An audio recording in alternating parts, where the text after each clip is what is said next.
ಪ್ರಧಾನಿ ಬಸವಣ್ಣ ಪ್ರಧಾನಮಂತ್ರಿ ಬಿಜ್ಜಳ ಸಿಂಹಾಸನ ಮೇಲೆ ಕುತ್ಕೊಂಡಾಗ ಬಿಜ್ಜಳ ರಾಜ ಒಂದು ಕಡೆ ಬಸವ, ಇನ್ನೊಂದು ಕಡೆ ಮತ್ತೊಬ್ಬ ಮಂತ್ರಿ. ರಾಜ್ಯ ಸಭೆಯೊಳಗೆ ಎಲ್ಲಾ ಮಂತ್ರಿ ಮಂಡಳೆಲ್ಲ ಅಲ್ಲಿ ಕೂಡ್ಯದ. ಏನೋ ಒಂದು ಭವ್ಯವಾಗಿರ್ತಕ್ಕಂಥ ಚರ್ಚಾಕೂಟ ಏರ್ಪಾಡು ಮಾಡಿದಾರ. ಈ ಪುಷ್ಯರ ಮಳಿ ಚಿಟಿ ಚಿಟಿ ಚಿಟಿ ಚಿಟಿ ಮಳೆ ಆಗುತ್ತೆ. ಎಲ್ಲ ಕಡೆ ಬೀದಿ ಒಳಗೆಲ್ಲ ಮಳೆ ಚಿಟಿ ಚಿಟಿ ಮಳೆ ಎಲ್ಲ ಕಡೆ ರಾಳೆ ಬಿಟ್ಟಿತ್ತು. ಅವತ್ತು ಬೆಳಗಿನ ಜಾವದೊಳಗ ಒಬ್ಬಕ್ಕೆ ಗೌಡಗಿತ್ತಿ ಏನ್ ಮಾಡಿದ್ರು ಅಂತ ಕೇಳಿದ್ರ, ಹಾಲ ಮೊಸರ ವ್ಯಾಪಾರ ಮಾಡ್ಕೋತು ಕಲ್ಯಾಣದ ಬೀದಿ ಒಳಗೆ ಹೊಂಟಾಳ. ಕಲ್ಯಾಣದ ಬೀದಿ ಒಳಗೆ ಹೋಗುವಾಗ ಆ ತಾಯಿ ಏನ್ ಮಾಡ್ಯಾಳ ಅಂತ ಕೇಳಿದ್ರ, ತನ್ನ ಮನಸ್ಸಿನೊಳಗ ಬಸವಣ್ಣನ ನಾಮಸ್ಮರಣೆ ಮಾಡ್ಕೋದು, ಬಸವ ಬಸವ ಬಸವ ಬಸವ ಬಸವ ಬಸವ. ಆಕಿನ ಕಾಯಕ ಅದ.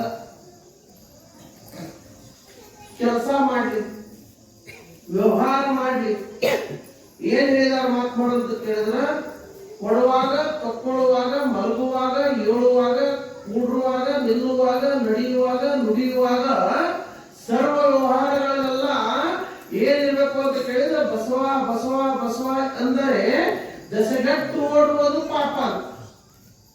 ಬಸವ ಬಸವ ಬಸವ ಎಂದರೆ ದಸಗಟ್ಟು ಓಡುವುದು ಪಾಪ.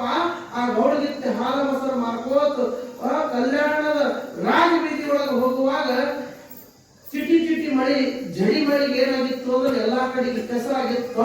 ಆ ಕೆಸರಿನೊಳಗ ಅವಳ ಕಾಲ ಜಾರಿ ಕೆಳಗೆ ಬೀಳ್ತಾವ.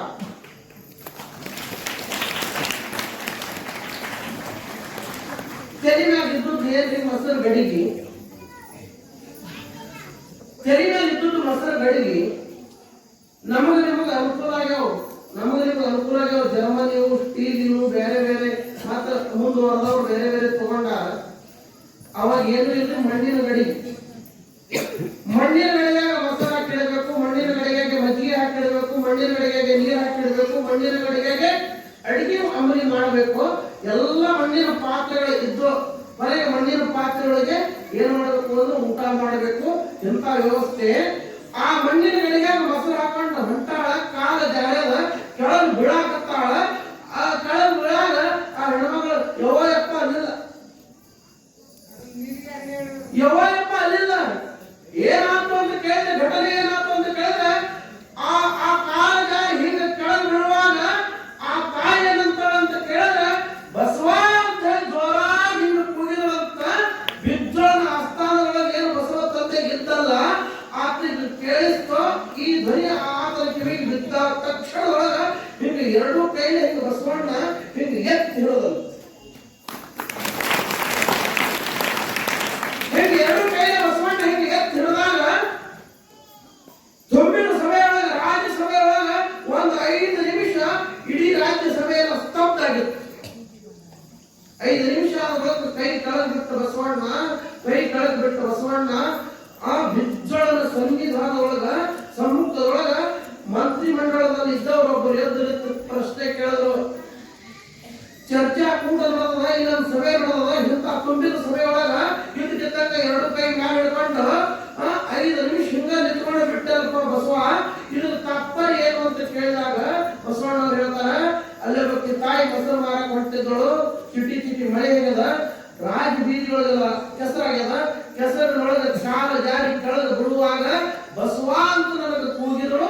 ನಾ ಹೋಗಿ ಯಾಕೆ ಮೊಸರು ಗಡಿಗೆ ಎತ್ತಿ ಹಿಡಿದೆ ಅಂತ. ಇದು ಏನೋ ನಾಟಕ ನಡೆದ ಅಂದ್ರೆ ಉಳಿದವರಲ್ಲ. ಇದೇನೋ ನಾಟಕ ನಡೆದ ಅಂದ್ರೆ ಉಳಿದವರಲ್ಲ. ನಮ್ದು ಹಾಗೆ ಪರಿಸ್ಥಿತಿ. ಒಂದೂರಿಗೆ ಒಬ್ಬ ಪ್ರಾಣಿಗಳ ಬಂದು ಬಹಳ ಶಾಣೆ ಅಂತ ಹೇಳಿ ಸಿಕ್ಕಾಪಟ್ಟು ರೊಕ್ಕ ಕೊಂಡು ತರಿಸಿ ಪುರಾಣಗಳ ಹಚ್ಚಿದ್ರು ಅಂತ ಚಂದಾಗಿ ಶಾಂತ ಕೂತ ಕೇಳೋ ಮಂದಿ ಸಿಕ್ಕದ.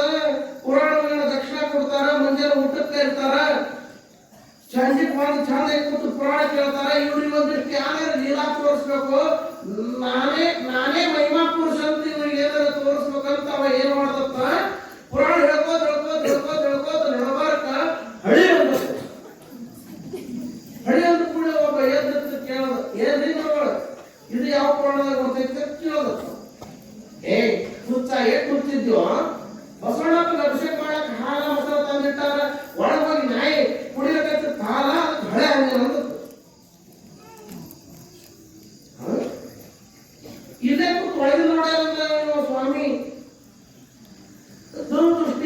ತ್ರಿಕಾಲಜ್ಞಾನಿ ಅಂತಂದ್ರು.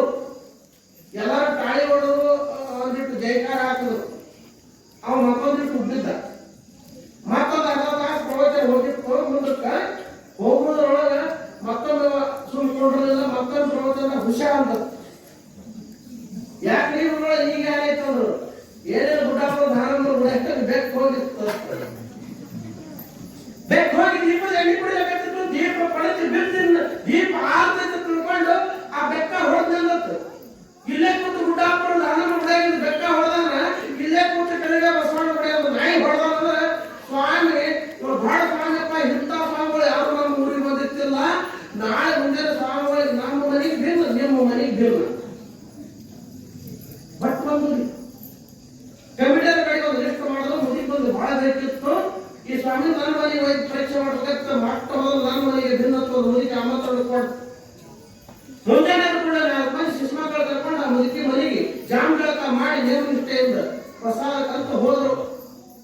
ಮಾಡಿದ್ದಲ್ಲ ಅಡಿಗೆ ತಂದು ಪರ್ಸಲಿಗೆ ಇಟ್ಟು ತಾಟ ಮುಂದಿಟ್ಟು ಅಡಿಗೆ ನೀಡೋ ಮುಂದೆ ಮುದುಕಿ ಏನ್ ಮಾಡ್ತದ್ರ, ಸಂಗಟ್ಟಿದ್ದವ್ರಿಗೆ 4 ಮಂದಿಗೆ ಎಲ್ಲರಿಗೆ ಹುಕ್ಕಿ ನೀಡಿ ಹುಕ್ಕಿ ಮ್ಯಾಲ ತುಪ್ಪ ನೀಡಿದ್ರು. ಇವ್ರಿಗೆ ಒಬ್ಬರಿಗೆ ಸ್ವಾಮಿಗೆ ಏನ್ ಮಾಡೋದ್ರ ಬಡ್ಡೆ ತುಪ್ಪ ನೋಡಿ ಮ್ಯಾಲ ಹುಕ್ಕಿ ನೀಡಿತ್ತು ಮುದುಕಿ.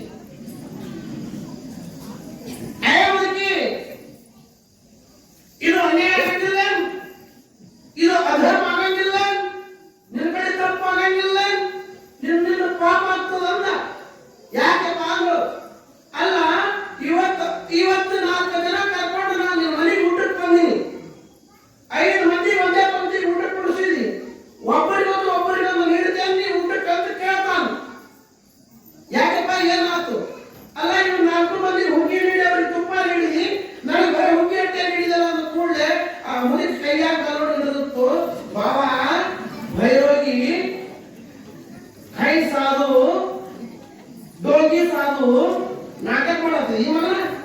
ನಿನ್ನ ಪುರಾಣ ಹೇಳೋ ಮುಂದ ಇಲ್ಲೇ ಬಾಳಿಗೆರೆ ವೇದಿಕೆ ಮೇಲೆ ಕೊಟ್ಟು ಗುಡ್ಡಾಪುರ ದಾನಮ್ಮ ಹೊಡೆಯಾಗಿ ಬೆಕ್ಕ ಹೊಡೆದಿದ್ದಿ, ಕೆಳಗೆ ಬಸವಣ್ಣ ಹೊಡೆದ ನಾಯಿ ಹೊಡೆದಿದ್ದಿ, ಹುಗ್ಗಿ ಬಡ್ಯಾಗ ಹಾಕಿದ ತುಪ್ಪ ನಿನ್ನ ಕಾಣಲ್ಲ, ಮೂರ್ಖ ಅಂದ್ರು.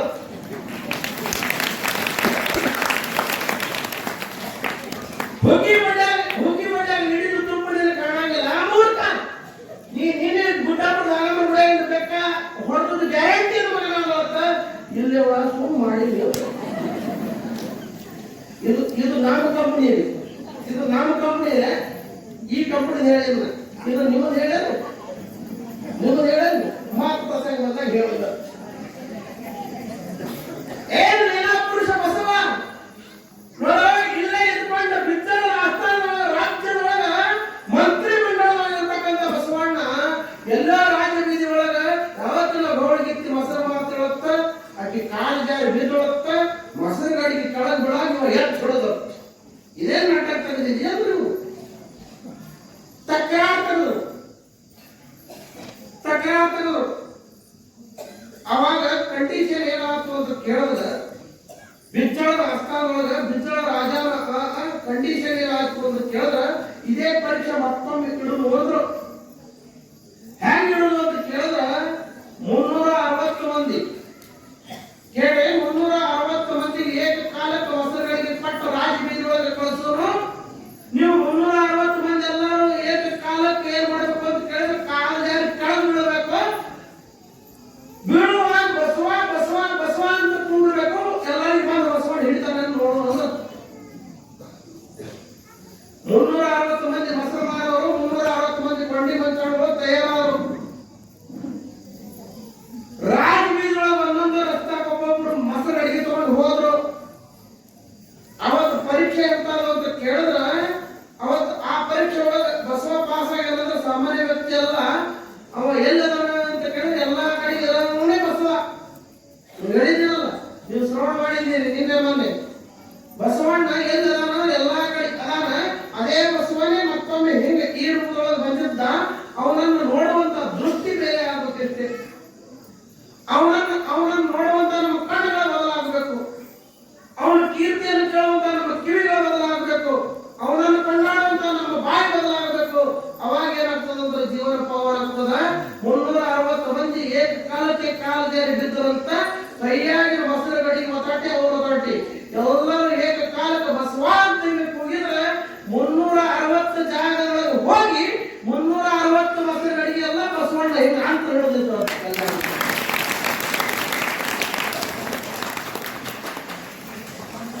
ಇದು ಹೆಂಗ್ ಸಾಧ್ಯ ಇರ್ಬೋದು? ಇದು ಹೆಂಗ್ ಸಾಧ್ಯ ಇರಬಹುದು? ಅವ್ ಮಾಡಿರ್ತಕ್ಕಂಥ ಕಾಯಕ, ಅವ್ ಮಾಡಿರ್ತಕ್ಕಂಥ ದಾಸೋಹ ಸತ್ಯ ಮತ್ತು ಧರ್ಮದ ತಳಹದಿ ಮೇಲಿದ್ದು ಅಂತ. ಸತ್ಯ ಮತ್ತು ಧರ್ಮದ ತಳಹದಿ ಮೇಲಿದ್ದು. ಕಾಯಕದೊಳಗ ಸಂಪತ್ತನ್ನ ಹೆಂಗ ಗಳಿಸಿದ್ದ ಅಂತ ಕೇಳಿದ್ರೆ ಧರ್ಮ ಸಾಕ್ಷಿಯಾಗಿ ಸಂಪತ್ತು ಗಳಿಸಿದ್ದ. ಧರ್ಮ, ಅರ್ಥ, ಕಾಮ, ಮೋಕ್ಷ ಅಂತ ಚತುರ್ವಿಧ ಪುರುಷಾರ್ಥಗಳನ್ನ ಉಪದೇಶ ಮಾಡ್ತಾರೆ ವೇದಾಂತದೊಳಗೆ. ಧರ್ಮದ ದಾರಿಯೊಳಗ ಸಂಪತ್ತನ್ನ ಗಳಿಸಬೇಕು. ಧರ್ಮದ ದಾರಿಯೊಳಗ ಸಂಪತ್ತನ್ನ ಗಳಿಸಬೇಕು. ಧರ್ಮ, ಅರ್ಥ ಅಂದ್ರೆ ಸಂಪತ್ತ. ರೊಕ್ಕ, ರೂಪಾಯಿ, ಬೆಳ್ಳಿ, ಬಂಗಾರ ಏನೇ ಇರಲಿ ಧರ್ಮದ ದಾರಿಯೊಳಗ ಗಳಿಕೆ ಮಾಡಿರ್ತಕ್ಕಂಥ ಸಂಪತ್ತನ್ನ ನಿನ್ನ ಕಾಮನೆಗಳಿಗಾಗಿ ವಿನಿಯೋಗ ಮಾಡಬೇಕು. ಅಂದ್ರ ಹೊಲ ತಗೊಳ್ಳೋದಿ, ಮನಿ ಕಟ್ಟೋದಿ, ಗಾಡಿ ತಗೊಳ್ಳೋದಿ, ಗೋಡ ತಗೊಳ್ಳೋದಿ, ಮದುವೆ ಮಾಡ್ಕೊಳ್ಳೋದಿ, ಇನ್ನು ಏನೇನೋ ಭೋಗದ ಇಚ್ಛಾಗಳು ಅದಾವಲ್ಲ, ಇವುಗಳೆಲ್ಲ ವಿನಿಯೋಗ ಮಾಡುವಂತ ಸಂಪತ್ತು ಎಲ್ಲಿಂದ ಬರಬೇಕು ಅಂತ ಕೇಳಿದ್ರೆ ಧರ್ಮದ ದಾರಿಯೊಳಗೆ ಗಳಿಕೆ ಮಾಡಿರ್ತಕ್ಕಂಥ ಸಂಪತ್ತ ನಿನ್ನ ಕಾಮನೆಗಳಿಗಾಗಿ ವಿನಿಯೋಗ ಮಾಡೋದು. ಧರ್ಮ, ಅರ್ಥ, ಕಾಮ ಆದ ಮೇಲೆ ಕೊನೆಗೆ ಮೋಕ್ಷದ. ನೀ ಧರ್ಮ, ಅರ್ಥ, ಕಾಮದ ಸಾಕ್ಷಿಯಾಗಿ ಜೀವನ ಮಾಡೋದ್ರ ಕೊನೆಗೆ ಮೋಕ್ಷದ ಮೆಟ್ಟಲು ನಿನಗೆ, ಮೋಕ್ಷದ ಬಾಗಿಲು ನಿನಗೆ ಹಿಂಗೆ ತೆರೆದಿರ್ತೈತೆ ಅಂತ. ಅವಾಗ ಅದಕ್ಕೆ ಕೈವಲ್ಯ ಅಂತ ಕರೆದಾರ. ಬಹಳ ಪವಿತ್ರವಾಗಿರ್ತಕ್ಕಂಥ ಸಂದೇಶ ಶರಣರು ಮಹಾತ್ಮರು ನಿಮಗೆ ಕೊಟ್ಟಾರ. ಕಾಯಕ ಮಾಡುವಾಗ ನಿಮ್ಗೆ ಹೇಳ್ತೀನಿ, ಕಾಯಕದೊಳಗ ಒಬ್ಬ ಕಾಯಕದ ಜೀವಿ ನಿತ್ಯ ತನ್ನ ಕಾಯಕ ಏನ್ ಮಾಡ್ತಿದ್ದ ಅಂತ ಕೇಳಿದ್ರೆ ಕಲ್ಯಾಣದೊಳಗ ಇನ್ನೊಬ್ಬ ಶರಣ ಬರ್ತಾನ, ಗಜೇಶ ಬಸವಯ್ಯ. ಗಜೇಶ ಬಸವಯ್ಯನ ಕಾಯಕ ಏನು ಅಂತ ಕೇಳಿದ್ರೆ ಅಡವಿ ಅರಣ್ಯದೊಳಗೆ ಕಲ್ಯಾಣದ ಸುತ್ತಮುತ್ತ ಇರ್ತಕ್ಕಂಥ ಅರಣ್ಯಕ್ಕೆ ಹೋಗೋದು, ಹುಲ್ಲು ಕೈಕೊಂಡು ಬಂದು ಕಲ್ಯಾಣ ಪ್ಯಾಟ್ಯಾಗ ವ್ಯಾಪಾರ ಮಾಡೋದು. ಅವನ ಕೆಲಸ ಹುಲ್ಲು ಕೈಕೊಂಡು ಬಂದು ಪ್ಯಾಟಿ ಒಳಗೆ ವ್ಯಾಪಾರ ಮಾಡೋದು. ಆ ವ್ಯಾಪಾರದಿಂದ ಬಂದಿರತಕ್ಕಂಥ ಹಣವನ್ನ, ಆ ವ್ಯಾಪಾರದಿಂದ ಬಂದಿರತಕ್ಕಂಥ ಸಂಪತ್ತನ್ನು ಎದಕ್ಕಾಗಿ ವಿನಿಯೋಗ ಮಾಡ್ತಿದ್ದ ಅಂತ ಕೇಳಿದ್ರೆ ದಾಸೋಹಕ್ಕಾಗಿ ವಿನಿಯೋಗ ಮಾಡ್ತಿದ್ದ.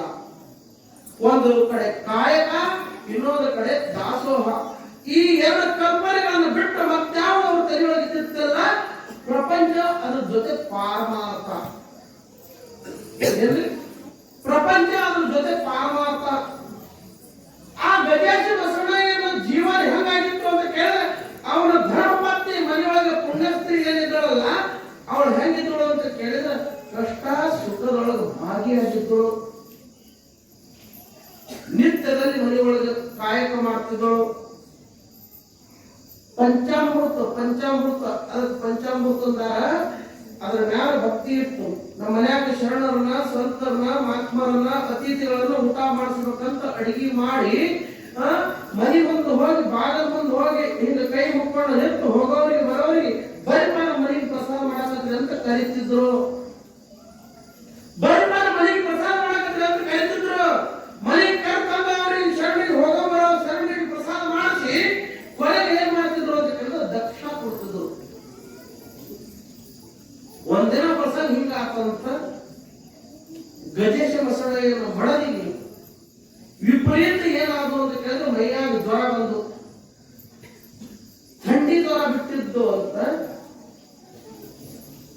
ಆಕಿ ಪತಿನಾಥನಿಗೆ ಹೇಳ್ತಾಳ, ಏನ್ರಿ ಬಹಳ ನಾಥ ನೀವು ಆ ಪರಮಾತ್ಮನ ಸನ್ನಿಧಾನಕ್ಕೆ ಹೋಗ್ತೀರಿ, ಶಿವಾಲಯಕ್ಕೆ ಹೋಗಿ ಶಿವನ ಆರಾಧನೆ ಮಾಡಿ ಶಿವನಾಮವನ್ನ ಸ್ಮರಿಸಿ ಆ ಶಿವನಾಮವನ್ನ ನುಡಿದು ಏನ್ ಹೇಳಿ, ಶಿವನಾಮವನ್ನು ನುಡಿಯದ ಬಾಯಿ ಬಚ್ಚಲ ಕುಡಿಯಂತೆ. ಯಾರು ಶರಣ ಹೇಳ್ಯಾರ, ಮಹಾತ್ಮರು ಹೇಳ್ಯಾರ, ಸಂತರು ಹೇಳ್ಯಾರ, ಗುರುಗಳು ಹೇಳ್ಯಾರ, ಬಲ್ಲಂತ ಜ್ಞಾನಿಗಳು ಹೇಳ್ಯಾರ. ಯಾರ ಬಾಯಿ ಶಿವನಾಮವನ್ನು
ಅಂಗಡಿಗೆ ಯಾವಾಗ ಹೋಗವ, ಹರಪೂಜೆ ಯಾವಾಗ ಮಾಡವ, ಗುರುಸೇವೆ ಯಾವಾಗ ಮಾಡವ.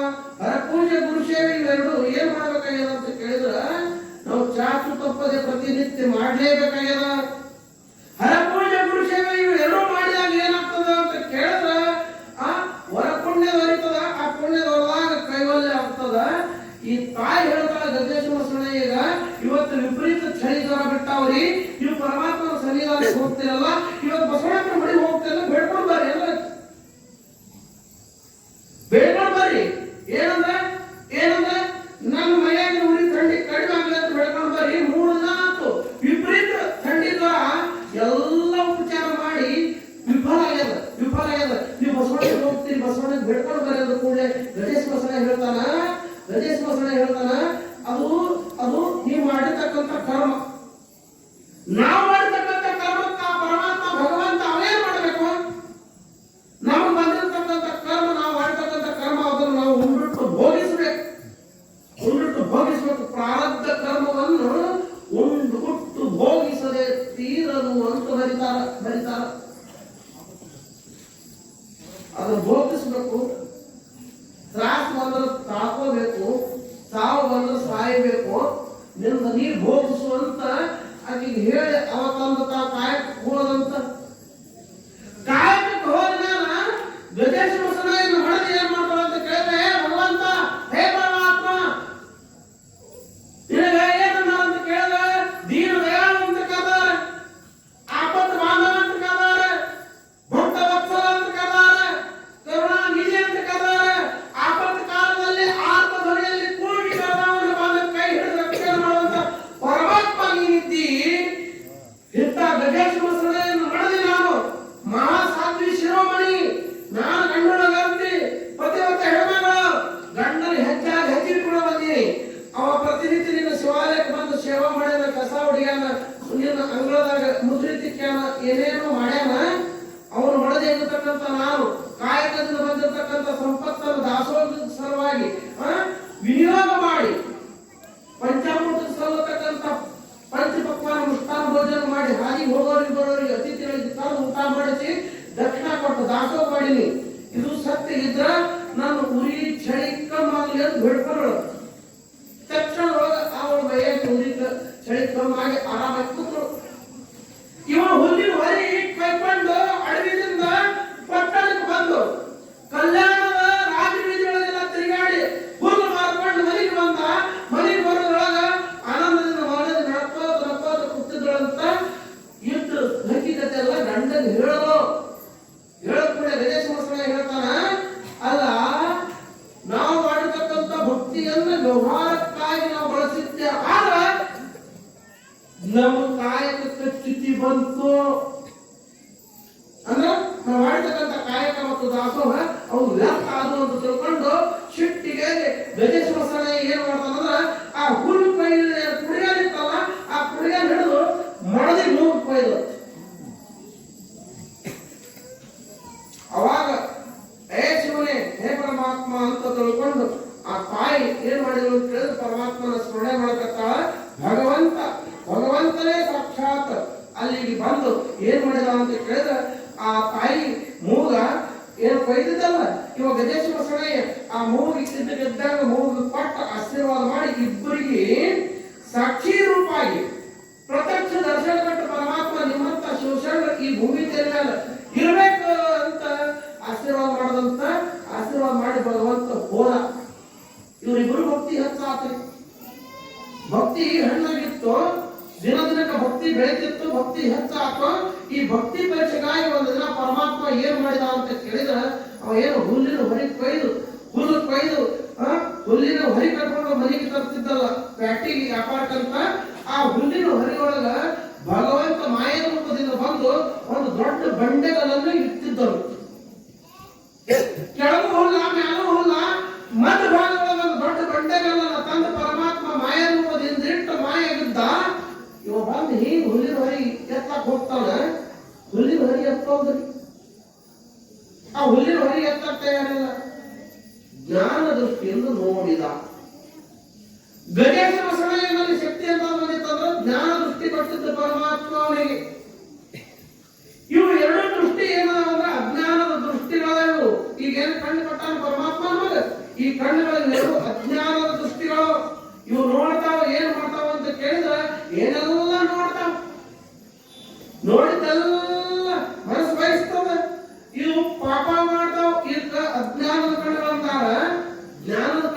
ಬಂದದಲ್ಲ ಆ ಜ್ಞಾನದ ಕಣ್ಣು ತೆರೆದು ನೋಡೋದು ಇದು ಭಗವಂತನ ಲೀಲಾ. ಅದಕ್ಕಾಗಿ ನಾವು ಮಾಡಿರ್ತಕ್ಕಂಥ ಭಕ್ತಿ, ನಾ ಮಾಡಿರ್ತಕ್ಕಂಥ ಕಾಯಕ, ನಾ ಮಾಡಿರ್ತಕ್ಕಂಥ ದಾಸೋಹ, ಇದರೊಳಗಿನ ಶಕ್ತಿ ಜಗತ್ತಿಗೆ ತೋರಿಸ್ಬೇಕಂತ ಅವ ಏನ್ ಮಾಡಿದಂತ ತನ್ನ ಕಾಲಿನ ಹೆಬ್ಬರಳಿನಿಂದ ಆ ಹುಲ್ಲಿನ ಹೊರಿ ಹಿಂಗ ಎತ್ತಿ ಒಗೆದಿರುತ್ತ ಆ ಅಡಿಗಲ್ಲಿದ್ದಂತ ಹುಲ್ಲಿನ ಹೊರಿ ಒಳಗೆ ಬಂಡೆಗಲ್ಲಿತ್ತು. 10 ಮಂದಿ ಮಾತ್ರ ಎತ್ತಿತ್ತಲ್ಲ ಅಂತ ದೊಡ್ಡ ಬಂಡೆಗಲ್ಲ ಆ ಹುಲ್ಲಿನ ಹೊರಿ ಒಳಗಿತ್ತು. ಇವನು ಮೊದಲು ಎತ್ತಿದ್ದ ಎತ್ತಲು ಪ್ರಯತ್ನ ಮಾಡಿದ್ದ, ಹುಲ್ಲಿನ ಹೊರಿ ಎತ್ತಿಲ್ಲ. ಆ ಹುಲ್ಲಿನ ಹೊರಿ ತನ್ನ ಕಾಲಿನ ಹೆಬ್ಬರಳಿನಿಂದ ಹಿಂಗ್ ಎತ್ತಿ ಒಗೆದಂತ ಏನಾಯ್ತು ಅಂತ ಕೇಳಿದ್ರೆ ಹುಲ್ಲಿನ ಹೊರಿ ಆ ಅಡಗಾಗಿದ್ದು ಹುಲ್ಲಿನ ಹೊರಿ 10 ಕಿಲೋಮೀಟರ್ ಊರಾಗ ಹೋಗಿ ಎಲ್ಲಿ ಬಿದ್ದಿತ್ತು ಅಂದ್ರೆ ಮಾರುಕಟ್ಟೆ ಒಳಗೆ ಬಿದ್ದಿತ್ತು ಅಂತ ತಾಕತ್ತಿರೋದು ವಿಚಾರ ಮಾಡಿ. ಅವಾಗ ಪರಮಾತ್ಮ ಅಂದ, ಗಜೇಶ ಬಸವಣ್ಣಯ್ಯ, ನೀ ಮಾಡಿರ್ತಕ್ಕಂಥ ಕಾಯಕ, ನೀ ಮಾಡಿರ್ತಕ್ಕಂಥ ದಾಸೋಹ, ನೀನು ಮಾಡಿರ್ತಕ್ಕಂಥ ಧರ್ಮ, ನಿನ್ನಲ್ಲಿ ಸತ್ಯ, ನಿನ್ನಲ್ಲಿ ಧರ್ಮ, ಇದು ಜಗತ್ತಿಗೆ ತೋರಿಸಿಕೊಡುವ ಸಲುವಾಗಿ ಇಂಥ ಕಾಯಕ ಮಾಡೀನಿ. ಇಂಥ ಒಂದು ಆಟ ಏನಪ್ಪ, ನಿನ್ನಂಥವ್ರು ಜಗತ್ತೊಳಗೆ ಇರಬೇಕಿದ್ದರು. ಅವಾಗ ಪರಮಾತ್ಮ ಮತ್ತೊಂದು ಸಲ ಪ್ರತ್ಯಕ್ಷ ಇವರಿಗೆ ಆಶೀರ್ವಾದ ಮಾಡಿದ. ಈ ಗಜೇಶ ಬಸವಣ್ಣನ ಕೀರ್ತಿ ಇಡೀ ಕಲ್ಯಾಣ ತುಂಬ ಎಲ್ಲ ಸಾರಿತ್ತಂತ. ಅದರ ಸಲುವಾಗಿ ಆ ಗಜೇಶ ಬಸವಣ್ಣನನ್ನ ಕಲ್ಯಾಣದ ಬಸವನ ಮಹಾಮನೆ ಕೈ ಮಾಡಿ ಕರೀಲಕತ್ತಂತ. ಯಾರಿಗೆ ಕೈ ಮಾಡಿ ಕರಿತಿತ್ತು ಅಂತ ಕೇಳಿದ್ರೆ, ಯಾರ ಕಾಯಕ ಮೇಲೆ ನಿಷ್ಠೆ ಇಟ್ಟಾರ ಅವರಿಗೆ ಕಲ್ಯಾಣ ಕೈ ಮಾಡಿ ಕರೀಲಕತ್ತಿತ್ತು. ಯಾರ ದಾಸೋಹದ ಮೇಲೆ ನಿಷ್ಠೆ ಇಟ್ಟಾರ ಅವರಿಗೆ ಕಲ್ಯಾಣ ಕೈ ಮಾಡಿ ಕರೀಲಕತ್ತಿತ್ತು. ಯಾರ